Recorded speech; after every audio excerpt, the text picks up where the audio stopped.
Hey guys, Brennan here with another Fly Fishing 101 video. And today I want to talk about getting into fly tying. So I'm just going to jump right in and say that you don't need a whole lot to get started in fly tying. As a matter of fact, I'm going to break it down right now. I'm going to go over like the 5 things that you need in order to get into fly tying. First and foremost is definitely a vise. Now there's different options as far as vices goes. Some you have like a C-clamp that clamps onto the side of your table, comes up, and then you can tie right there. But I prefer a pedestal vise, and so that's what I got here. It's actually a Dynaking, and it's a pedestal rotary vise, and I like it because I can take it camping with me where I might not have a table sturdy enough to tie flies on, and I can just kind of set that on a log and tie some flies. If one fly worked really well on that camping trip and I wanted more for tomorrow and I didn't bring enough with me, I can go ahead and just go ahead and tie on here. And the next thing is a good pair of scissors. I can't stress this enough. Like in a lot of kits that you'll get these little stainless steel guys, and I guess they're all right, but ultimately I don't like them. They dull quickly. That's provided if they even came sharp. So I actually delegate these into cutting wire. So whenever I have to cut some wire, these are my cheapy little wire snips. I recommend getting a nice pair of needlepoint razor sharp scissors. It just makes getting into fly tying that much easier. As a matter of fact, I get a little thread hanging off here, and good pair of scissors will cut it clean every single time, and it won't fray at all. So definitely get you a good pair of scissors. Bodkin. Bodkins are, again, one of those vital things. What you're going to use a bodkin for most of the time is just dipping it in the glue, so you can get one little drop of glue and just finish off your fly. So definitely get a bodkin. And bobbins. Bobbins, you're definitely going to want multiple of these, mainly because you're going to have a lot of times where a fly is going to require multiple different thread colors, or you just don't want to switch in between. So like maybe if you're tying a couple different patterns, you have bobbins to switch in between. So I have, let's see here, like to give you an idea, I have 5 of these. I actually probably have more, and I just don't know where the other ones are. But anyways, bobbins are definitely fit into that.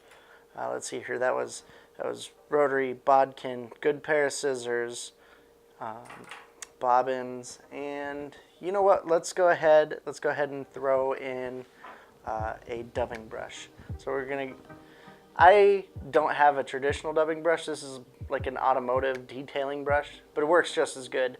And what it does is it really breaks up the dubbing that you put on your fly. And I think I got a 3-pack of these for $1. So again, super cheap.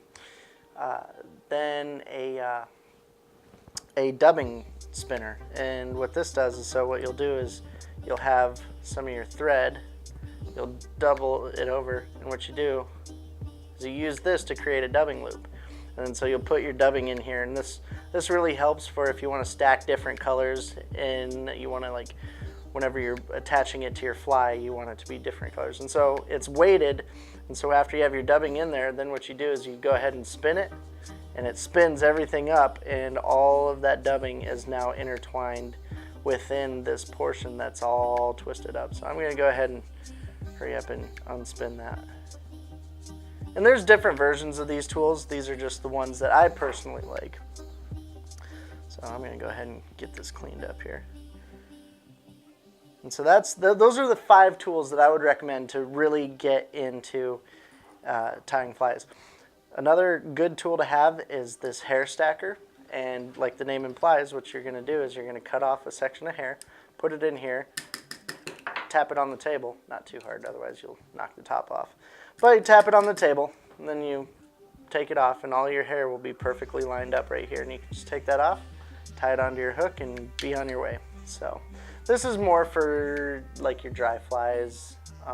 If you're doing like elk hair caddisses or stimulators. One of my favorite stimulators is actually the chew toy stimulator. Good luck finding that one. So that's one reason why people get into tying flies, is because some of these patterns are actually kind of difficult to find in fly shops. Whip finisher, kind of controversial. You'll have people that say whip finishing isn't secure and they prefer to tie their knots by hand. I personally like whip finishing because it's just a lot faster than doing, you know, the half, I think it's like the half hitch knot or something like that. There's another tool too where you wrap the thread around and you slide it off onto the eye of the hook. The whip finisher does have kind of a learning curve, but once you get the learning curve down, the whip, to me anyways, this is just my personal opinion, whip finisher is a lot faster and it just leaves a lot cleaner of a look. So all that aside, kind of some bonus tools, I guess, that I like to have is I picked up this this trash bag, if you will, from Orvis. It's supposed to hang on to your vise. I just don't have it on there because I opted to have this on here, but it's rigid enough to like stand on its own, so you can just put it on your workbench and just throw your trash in there. So I am a big stiffler. I'm a big stiffler when it comes to cleanliness, so I definitely like having all of my waste go inside the bag. Fly tying can get messy, and so when I'm traveling too, I like to get a tool carrier. I got this one from Zephyr, from a local fly shop out in Colorado, and as you can see, I got a full pair of dikes in there, so this thing will literally carry everything I need. But some other options too is, again, Orvis makes a really cool holder here.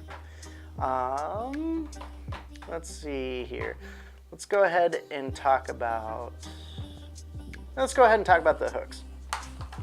So hooks can get pretty pricey, but these Dairikis, they're good for one of two things. They're good for two reasons, and one being is that, you know, you can get 50 in a pack for, this one's like $6, and they all link together, so it helps for storage and quantity. These are good hooks to learn how to tie for sure, because you're not, you know, wasting a bunch of money on expensive hooks that, you know, you're producing maybe sub quality flies on. So these are definitely good to learn on, but then eventually you're gonna want to expand into more specialized hooks.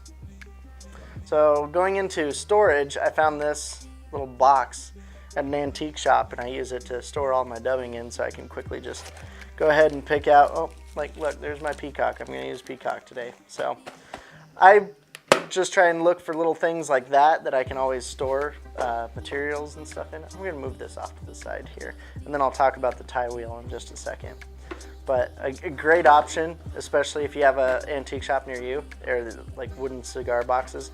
And so again, talking about some of these specialty hooks, I like to keep all my Gamakatsu hooks in here, as well as all of my my stealth hooks. So that, I'm just quickly going over, you know, what are some ideas for you to get into fly tying. So this isn't an end-all be-all. I know a lot of people do the whole pegboard situation, but that's really not for me. So the tie wheel is really cool in the sense that it affixes right to your vise and allows you to change how your workspace is. So it comes with these magnetic inserts, if you will, or attachments, and they're actually really strong magnets. So as you can see, that takes some, oops, I knocked my little trash can off. It takes a little bit to get it off, so it holds on there very sturdy. Plus, the great thing about this being magnetic is if you drop a hook, it goes straight to here and not end up in your carpet or something. So they have a couple different attachments. This one is a tool holder, as you can see. They have one that has some posts that you can hold thread on. I choose to put my wire on there. Another attachment that they have are these like little cups, if you will. So like I'll put my hooks in here and my beads in here so they're not rolling all over the table. And then lastly, and kind of what's my favorite piece is the trash can that they have. And so that's really great for when I'm tying flies. I can literally just cut the material and drop it straight into the little trash can. And then when I'm done later on, take this and dump it into my bigger trash can. So like I said, I like to keep my workspace really, really clean. So without going too much into it, kind of want to talk about different materials, and this is where things can get a little crazy. One material that you definitely, I would chalk up as a must-have, are pheasant tails. There's a lot of beginning and standard patterns that use pheasants. See, look, you just have feathers going everywhere. But pheasant tails are definitely a must-have. You know, different marabous and capes. I do want to talk about capes, especially if you're getting into it. I know this can be kind of a little off-putting when you see a cape for $102. Let me tell you this.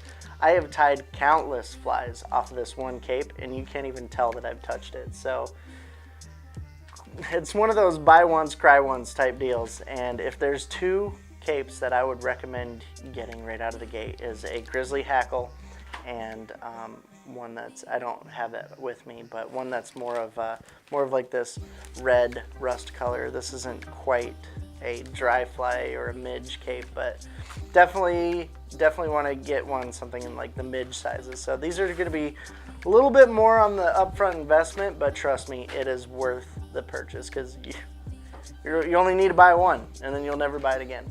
Now, as far as everything else goes, like, I just want to show you, I have one box here with me, but I want to show you how crazy this stuff can get. So like, we've got ostrich feathers and goose biots, marabou. We've got more peacock, more grizzly hackle, ringneck pheasant, tons of synthetic materials like flashaboos and fibers and craft fur. Again, some like chenilles and different like stretch tube, and there's just so much silly legs. And then when you get into hunting and you get your own birds, then we've got more marabou and more bucktail and more pheasants and deer hair, and it gets out of control really quick. But it doesn't need to be. So the only reason why I have this much stuff is I am an avid tyer myself. So each winter I spend a lot of time going through and picking out all these different materials in order to tie all these different bugs. Like, I'm not even to the bottom of this box yet. Like, this is one of, I think, 4 boxes that are like this deep. But I mean, we got materials from anything you could possibly think of that's legal.